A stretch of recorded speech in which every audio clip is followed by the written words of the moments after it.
উদ্যোক্তা হওয়ার ইচ্ছা অ্যাকচুয়ালি আমরা তো যেই জব করতাম ওই জবের যে স্যালারি ওইটা দিয়ে আসলে পোষায় না। তো চিন্তা করলাম নিজে কিছু করি, হয়তোবা যদি স্বাবলম্বী হইতে পারি, এই চিন্তাধারা থেকেই আর কি বিজনেস উদ্যোক্তা হওয়ার চিন্তা ভাবনা। বেকার না থেকে কিছু না কিছু করা ভালো। যে যেটা জানে সে সেটাই করুক আমি মনে করি। উদ্যোক্তা নিজের ব্যবসা, লাভ হইলেও নিজের, লস হইলেও নিজের। দেখা গেল কেউ কিছু বলার নাই, আধা ঘন্টা আগে খুললেও আমার, আধা ঘন্টা পরে খুললেও আমার। এখানে আপনার কোল্ড কফি, মিল্কশেক, তারপরে লেমনেড, জুস, সব ধরনের আইটেম পাওয়া যায়। বসাইছি এই 10-15 দিন হবে। এর আগে জব করতাম, হঠাৎ করে রোজার ঈদের পরে জবটা চলে যায়। এই বিজনেসটা অনেক আগে একবার করছিলাম, তো মোটামুটি একটু আইডিয়া ছিল। এই কারণে আবার মনে করেন যে জব না পেয়ে পরে আবার চিন্তা করলাম তাহলে আবার নতুন করে বিজনেসটা শুরু করি। আমি তো অ্যাকচুয়ালি মার্কেট প্লেসে ছিলাম, মার্কেট লাইনে বেচা বিক্রি মানে ভালো না, মন্দা। দেখা গেল বস দোকান চালাইতে হিমশিম খাইতেছিল, পরে দোকান ছেড়ে দিছে। এই কারণে আর কি জবটা চলে গেছে। করোনার আগে যখন বিজনেস করছি, আমি আর আমার ফ্রেন্ড মিলে দেখা গেল এক জায়গায় ফুডকার্টে খাইছিলাম। খাওয়ার পর থেকে চিন্তা করলাম যে আসলে আমরাও এরকম একটা ফুডকার্টের বিজনেস করব। মানে এইভাবেই আইডিয়াটা নিয়ে তারপরে শুরু করছি। উদ্যোক্তা হওয়ার ইচ্ছা অ্যাকচুয়ালি আমরা তো যেই জব করতাম ওই জবের যে স্যালারি ওইটা দিয়ে আসলে পোষায় না। তো চিন্তা করলাম নিজে কিছু করি, হয়তোবা যদি স্বাবলম্বী হইতে পারি, এই চিন্তাধারা থেকেই আর কি বিজনেস উদ্যোক্তা হওয়ার চিন্তা ভাবনা। উদ্যোক্তা হওয়াটা তো অবশ্যই ভালো।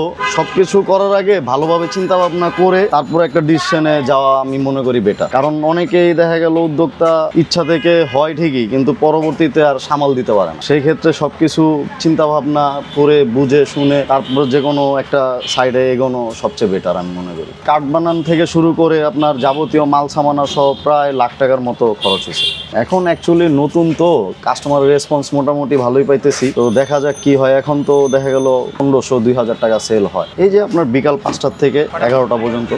উৎসাহ তো সবাই দিছে, ফ্রেন্ড সার্কেল উৎসাহ দিছে, তারপরে ফ্যামিলিও উৎসাহ দিছে। বিজনেসটা রানিং ছিল, প্রায় 3-4 বছর বিজনেসটা করছি, কিন্তু হঠাৎ করে ওই যে মোবিল কোর্টে দোকানটা ভেঙে ফেলার পর আর বিজনেসটা রানিং করা হয় নাই।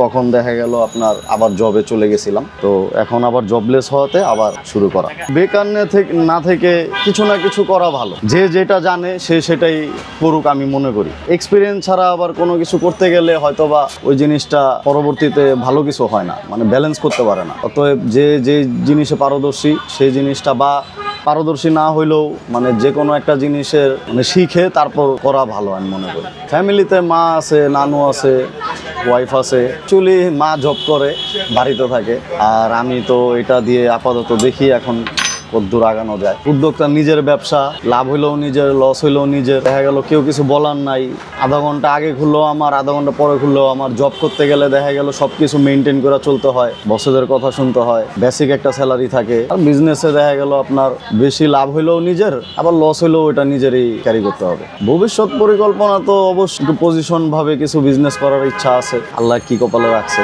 পরিশ্রম শেষে যদি আয় ভালো হয় তাহলে অবশ্যই ভালো লাগে, কিন্তু আয় না হইলে তো তখন তো একটু মন খারাপ হয়, যে কষ্ট করার পরেও, ভালো সার্ভিস দেওয়ার পরেও হয়তো বা হচ্ছে না মন মতো, তখন একটু খারাপ লাগে। এই মানে একটু খারাপ অবস্থা হইলেও সবাই উৎসাহ দেয়, হ্যাঁ, যে না তোমার কোয়ালিটি ভালো বা তুমি ভালো সার্ভিস দিতেছো, ইনশাল্লাহ আগে যাও, ভালো কিছু আছে। আসলে আমরা তো কাজ করে খাই। দেখা গেল যখন বেকার থাকি তখন খুবই মানে খারাপ লাগে, নিজের মন মানসিকতাও ভালো থাকে না, মানে কষ্টদায়ক সময় যায়। তো বেকার এই কারণেই তো আসলে চাকরির আশা না করে নিজেই উদ্যোক্তা আবার হওয়ার ডিসিশন নিয়েছি। নতুন কেউ যদি শুরু করতে চায় অবশ্যই যে যেই কাজে পারদর্শী সে সেই কাজে করা উচিত। কারণ অভিজ্ঞতা ছাড়া কোনো কাজ করা ঠিক না। অভিজ্ঞতা ছাড়া যদি কোনো কাজ করতে যায় তাহলে হয়তোবা ভালো কিছু হইতে পারে, কিন্তু অনেক ধৈর্য ধরতে হবে। যদি ধৈর্য বেশি থাকে তাহলে নতুন কিছু করা আমি মনে করি, কিন্তু ধৈর্য কম থাকলে বা নতুন কিছু না জানলে, অভিজ্ঞতা না থাকলে নতুন কিছুতে পা না দেয়াই ভালো। উদ্যোক্তা হইতে চান, যে যেই কাজে পারদর্শী সে সেটাই করা ভালো আমি মনে করি।